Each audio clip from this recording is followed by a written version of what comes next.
Cardano is about to experience diverging tiers of use in terms of decentralization and risk, and you should be aware of some of the hazards. Ready? Let's go. Cardano is about to enter a whole new era where we as ADA holders will have many more options, things we can do with our ADA. But there are some traps out there, guys. There are going to be some traps, and it's important we talk about a few of them. First of all, let's talk about what I like to call Tier 1. This is the land of safety. I don't know any safer way to store your ADA when you're using Yoroi or Daedalus and a hardware wallet. If somebody knows of a safer way to store your ADA, let me know. I don't know of any other safer way. But it's important when you download these wallets. Here's the first trap. Even though we're in Tier 1, right? What to me, in my opinion, is the safest way to store your ADA.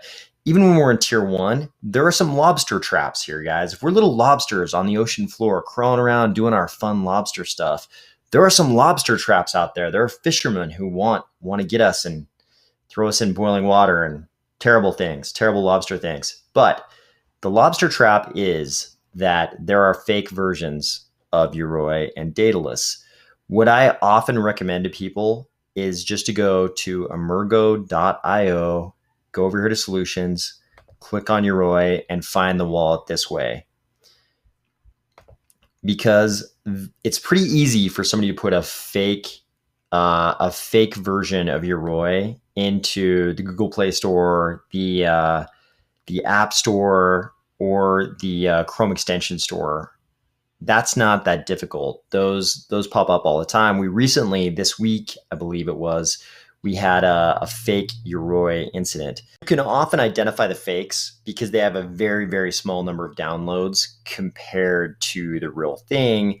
But just as an added layer of protection, I'll usually go to Emergo's website, then go to the Yoroi section of their website, and then follow the link there. And then I'll still look and compare how many downloads that particular real Yoroi, hopefully real Yoroi, has versus the other ones. The big danger here, I don't think I have to tell you, but the big danger here is you download a fake version of Yoroi.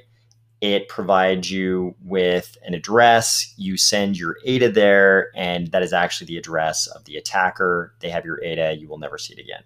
So make sure you download the correct version of Yoroi or Daedalus. Do not download a fake wallet. This is a big danger.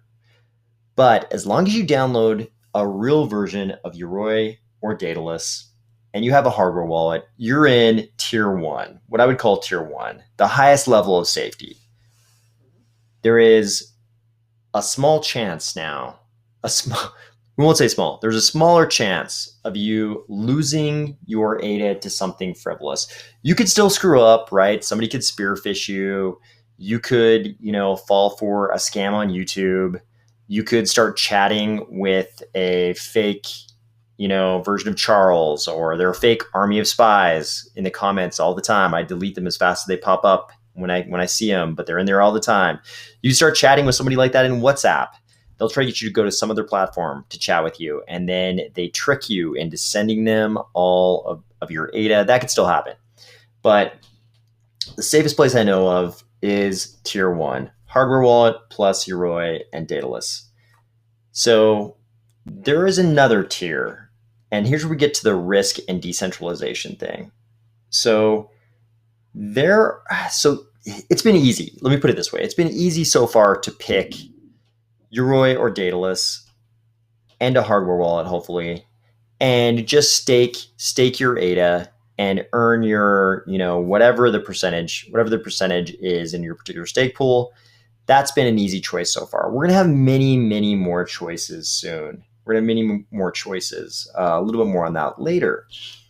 But all of these choices basically fall into what I would call Tier 2.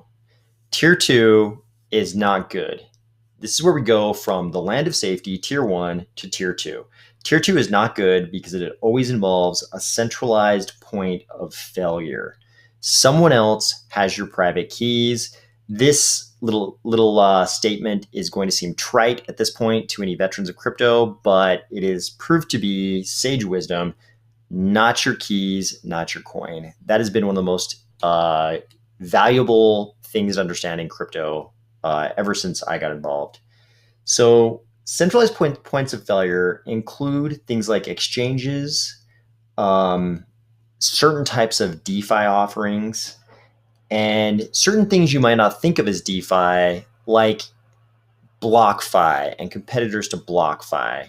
These, you can usually identify these because they're going to offer you some percentage yield that's higher than a stake pool, right? Maybe be lower, but they'd be doing a bad job if it was lower, right? So they're going to offer you usually some very dazzling yield.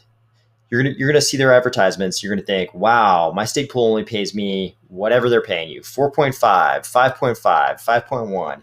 And these guys are offering 17.7%, right? Something crazy like that, or 8%, 12%. They're going to be offering you some crazy percentages much higher than staking. And it's going to be very attractive. You're going to think to yourself, am I dumb? Why am I collecting 5.1% when I could be collecting 8%, 12%? There's a reason they're paying you that premium. That premium is because they're trying to get you to go from the land of safety, tier 1, to tier 2, to a centralized point of failure. When a lot of people do this, and a lot of people will in Cardano, just like every other ecosystem, when a lot of people do this, it creates this very attractive target, a very attractive target for hackers. It's basically, hackers look at it as a bug bounty, right? Only they're going to steal all the money instead of collecting any other bounty. The bounty is all of your money. Hackers will find out there are tens or hundreds of millions of dollars of ADA in one spot, and this will become the world's funnest video game for them. They're just going to probe the security of whatever that treasure trove of ADA is, whether it's some kind of a smart contract that's holding a bunch of ADA that hasn't been certified by the institute that IOHK and Cardano are going to set up at the University of Wyoming, or it's like the BlockFi type entity, or it's an exchange even. And hackers are just going to spend all day probing the security of that entity and trying to find a way to steal this giant treasure trove. And you might say to yourself, hey, no, the incentives aren't that high because the blockchain makes that money totally trackable. How are they ever going to get it out? They might steal it and sit on it for years. They might just leave it in an account for years. We know this because this has happened. I've talked about it before, mentioned it at least on this channel, but back in 2016, I had some Bitcoin on Bitfinex, and Bitfinex was hacked. Bitfinex wasn't like some small exchange. Bitfinex was a large exchange. A lot of people in crypto at this time were using Bitfinex. It was a big exchange, right? And it was good to use. Bitfinex was good to use. And then one night, they just got hacked. We all woke up and it was like, hey, we lost a huge amount of Bitcoin. You're seeing the 623 million number here. That's not the amount that was lost. The amount that was lost was 119,756 Bitcoin. And it wasn't a little bit stolen from everybody's account. It was just certain accounts that got robbed. Certain accounts got robbed to the tune of this many Bitcoin. But even in today's dollars, that's 4.18 billion ADA. I should say today's dollars. I mean today's prices, right? So this number up here, the 623 million, this article was from April, and this is 10% of the whole stolen amount that got moved back in April when Coinbase went public, when their direct listing hit NASDAQ. The hackers who've been waiting since 2016, they decided to move 10% of the total. They had previously moved some small amount. Here we go, 5,000. In November, they moved 5,000. But they've been waiting 5 years. They waited half a decade and they only moved, this 5,000 and then this other 10%. But even today at these lower prices, there's 4.18 billion there. That can buy a lot of patience. If you've got 4.18 billion of stolen money, you're going to be pretty patient. So the transparency of the blockchain is not going to prevent people from wanting to hack these centralized points of failure. And it's not just hacks. It's also lost keys and inside jobs where the people running the project just abscond with your money. We've seen all this in crypto repeatedly. We've talked about it a lot over the last couple of weeks. Over the last couple of weeks, we saw Stakehound, the number 2 Ethereum stake pool, somewhere between Stakehound and its custody provider, I believe Fireblocks. Somehow the keys got lost. To, what was it? I think it was it $70 million worth of Ethereum? $70 million, $75 million, something like that, of user Ethereum. The keys were just lost. It was just apparently just a mistake. And now Stakehound is suing Fireblocks, according to reports. They're suing their custody provider to try to recoup some of the lost money, but the Ethereum is gone. So we know they can also lose the keys. When you give up having your crypto under your own private keys, this is a possibility. No matter how sophisticated the entity seems, they might still lose the keys. This can happen. And it's probably going to happen in Cardano. This, no matter what reason you're sending your crypto to somebody else and it's no longer under your own private key, you're moving from tier 1 to tier 2. And these problems, the lost keys, the absconding with the funds, the getting hacked, these things happen. Oh, we should also cover another variety of this is when you send your Cardano to some project and in return, they give you something that might go under various names, but often a governance token. They give you some kind of governance token for their project. And, of course you're doing this because you have dreams of it skyrocketing and you're going to make this gigantic return. And then you experience a rug pull. It turns out the developers had, 40% of that coin, 20% of that coin, 15% of that coin, some percent of that coin. And as soon as everybody traded in their Cardano for that coin, they just dumped all of their own holdings, their own centralized holdings on the market. And it's like the rug got pulled out from under the users. All of a sudden it crashes and everybody's looking around like, what happened? So there are accusations of this happening with Shared Stake, the 6th biggest ETH staking pool. But this is something we've seen over and over again in crypto. This could happen. And this only happened to the people who were involved with Shared Stake because they sent their Ethereum to Shared Stake. If they had kept it under their own private key, they hadn't exchanged it for this governance token, where there were these centralized holdings and just a few people who had control of those holdings, this kind of thing never would have happened. This is also one of those times when you move from tier 1, the land of safety, into tier 2, the land of centralized points of failure. So let's look at just how attractive this can be. You might be earning somewhere around 5% in your current stake pool, your current Cardano stake pool. Maybe it's 4.5, maybe it's 5.5, whatever. But somewhere in the neighborhood of 5%. And then you see this ad pop up on Twitter. What does this ad say? ADA Cardano special. Buy crypto to win ADA. Stake ADA to earn up to 17.7% APY.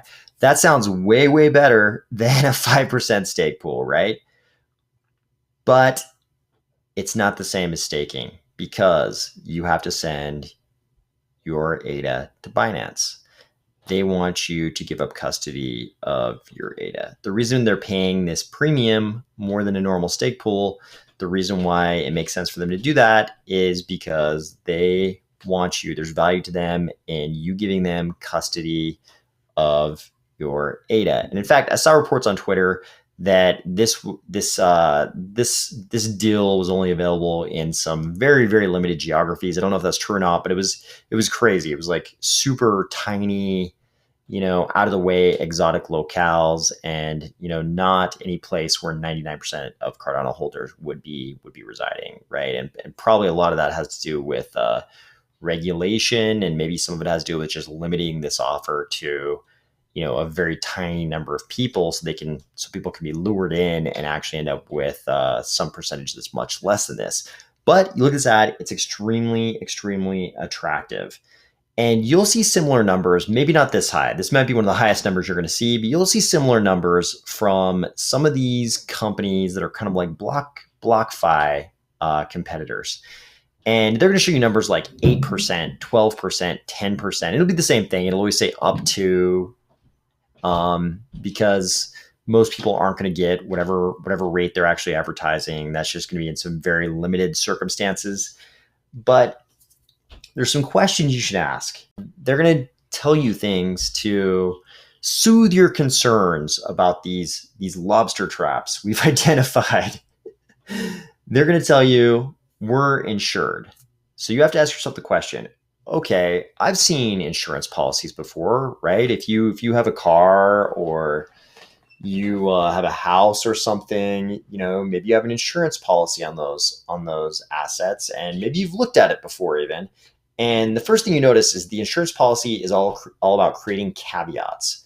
There are these various circumstances in which they will not pay out on the insurance policy. So you might see on the website of one of these offers, you might see things like, we're insured. And it's like, don't worry, we're insured. So then you have to ask the question, who's insuring you? And sometimes the answer might even be, we're insured by our custody provider.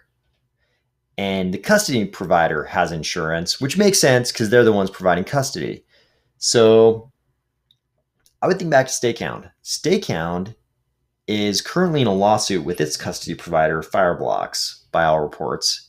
And it's a big fight. As near as I could tell, Fireblocks was citing this policy of theirs that Stayhound should have sent the private keys to all those users' funds to a third party. And there should have been a third party keeping track of the private keys. And that's why Fireblocks wasn't responsible.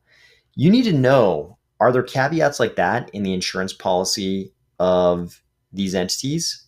Is it a deal where they're going to have to end up, if their insurance is provided through their custody provider, and let's say there's $100 million worth of crypto lost, are they going to have to sue the custody provider? Because if that's the case, if the crypto gets lost keys, hacked, whatever, some employee absconds with the crypto, whatever it is it a deal where they end up having to sue the custody provider, and then they're in court with the custody provider for like 5 years, and meanwhile you're just out your crypto? Because when Bitfinex got hacked, they came out, pretty, at some point after the hack, they came out and they told us, hey, we're going to pay you all back. And that was super welcome news. But it took a while.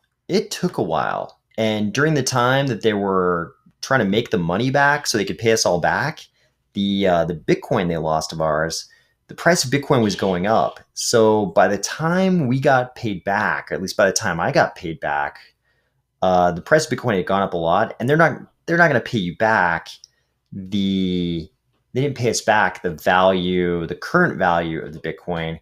They paid us back the value of the Bitcoin at the time we lost it. They weren't going to magically produce that increase of value because the Bitcoin was lost. The person who experienced that appreciation in the value of the Bitcoin was the bandit. So they just paid us back the amount we lost. So you've got to ask these questions. If there's insurance, what does the insurance policy look like? Who is actually insuring you? Is it your custody provider? Is it somebody you're going to have to sue? Is it some large global legit insurance company? Or is it your custody provider who has insurance through somebody else? And we're kind of like this is like secondary insurance of us. Third tertiary insurance of the user, secondary insurance of the BlockFi type competitor, and who knows who's the actual insured policy on some insurance policy. So you got to these are things we got to figure out. The other thing they're going to try to tell you to mitigate your fears is that they're licensed.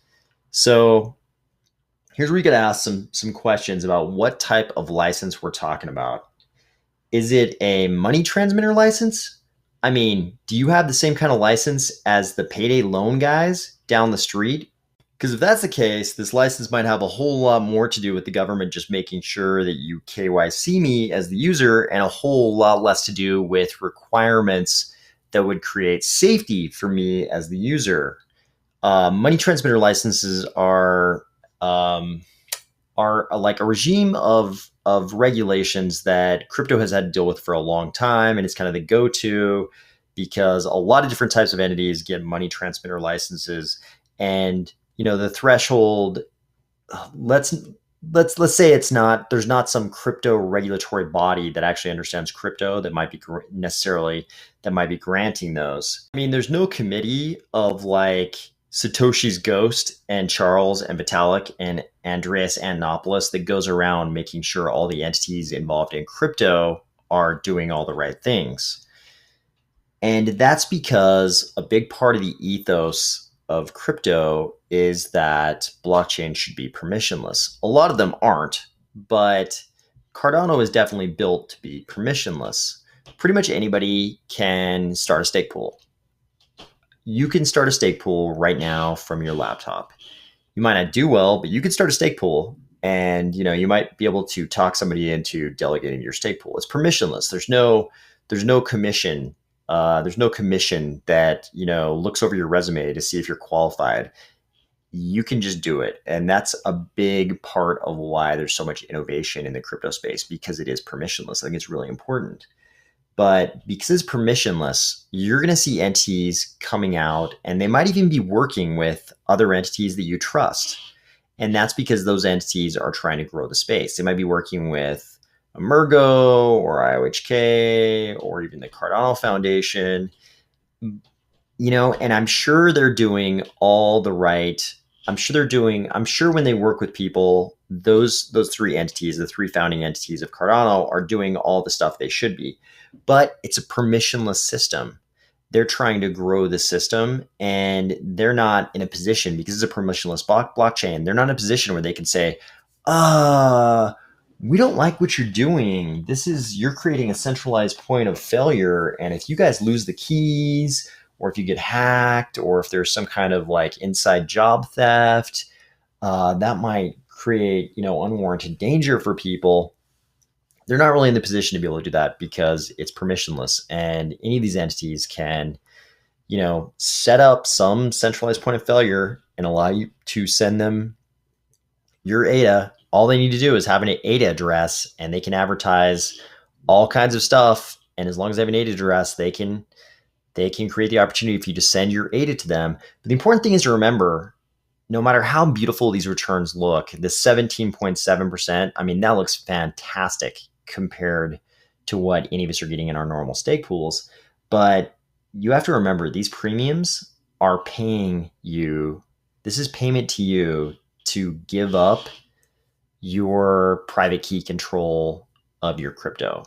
You are giving up the one fundamental piece of crypto ownership. The whole linchpin of crypto is, private key control of your assets.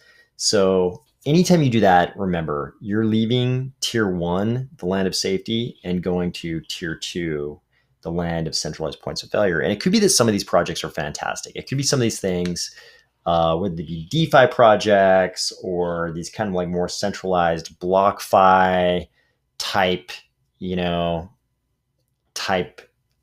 entities, however we want to classify those, or whether they're exchanges or something new we've never even considered before. If you have to actually send your ADA to them, this is a very different circumstance than you delegating to a stake pool. When you delegate to a stake pool, you still keep your ADA under lock and key. This is something very different. And I think everybody needs to be aware of this, because we will have failures. There are going to be probably great projects out there that provide people with like amazing benefits that are appropriate for whatever scenario they're in. It may be that it's worth it to some people even to give up custody to earn, whatever super high yield they're going to earn. Maybe mabsters are after you and they're going to blow up your knees with metal baseball bats or something. I don't know. But, maybe this is appropriate for some people, but you need to understand when you send your ADA to someone, you're giving up your position in tier 1 safety, and you're moving to something that involves a centralized point of failure. Talk to you tomorrow.